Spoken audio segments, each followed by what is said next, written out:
Guys, നമുക്കിന്ന് ഈ ഒരു പേപ്പർ വെച്ചിട്ട് ഒരു പ്ലാനർ ഉണ്ടാക്കാം. എത്ര വേണമെങ്കിലും റീയൂസ് ചെയ്യാൻ പറ്റുന്ന ഒരു പ്ലാനറാണ് നമ്മൾ ഉണ്ടാക്കുന്നത്.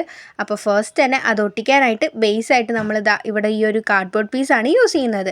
അതിലോട്ട് പശ തേച്ചിട്ട് നമ്മുടെ പേപ്പർ ഇതിലോട്ടൊന്ന് സ്റ്റിക്ക് ചെയ്യുന്നുണ്ട്.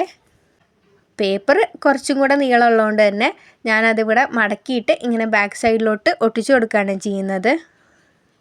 ഇനി കളർ പേപ്പർ ഇല്ലാത്തവരാണെങ്കിൽ A4 ഷീറ്റ് വെച്ചിട്ട് ചെയ്താലും മതി. അങ്ങനെ നമ്മുടെ പേപ്പർ ഒട്ടിച്ച് കഴിഞ്ഞു. ഇനി നമുക്കിതിൽ വേണ്ട കാര്യങ്ങളൊക്കെ എഴുതി കൊടുക്കാം. ഞാൻ ഫസ്റ്റ് തന്നെ ഇത് രണ്ടായിട്ട് പാർട്ടീഷൻ ചെയ്യുന്നുണ്ട്.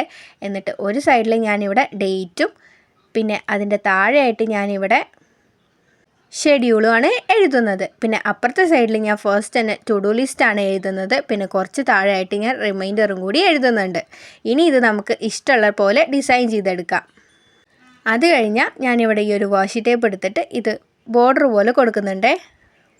രണ്ട് സൈഡ് ഡെക്കറേറ്റ് ചെയ്യാൻ ഞാൻ വേറെ വാഷി ടേപ്പും കൂടി യൂസ് ചെയ്തിട്ടുണ്ട്. ഇനി ഇത് റീയൂസബിൾ ആക്കാൻ വേണ്ടിയിട്ട് ഞാനിവിടെ ഗ്ലാസ് ഷീറ്റാണ് സ്റ്റിക്ക് ചെയ്ത് കൊടുക്കുന്നത്. ഇനി അതില്ലാത്തവർ സെലോ ടേപ്പ് വെച്ച് സ്റ്റിക്ക് ചെയ്താലും മതി.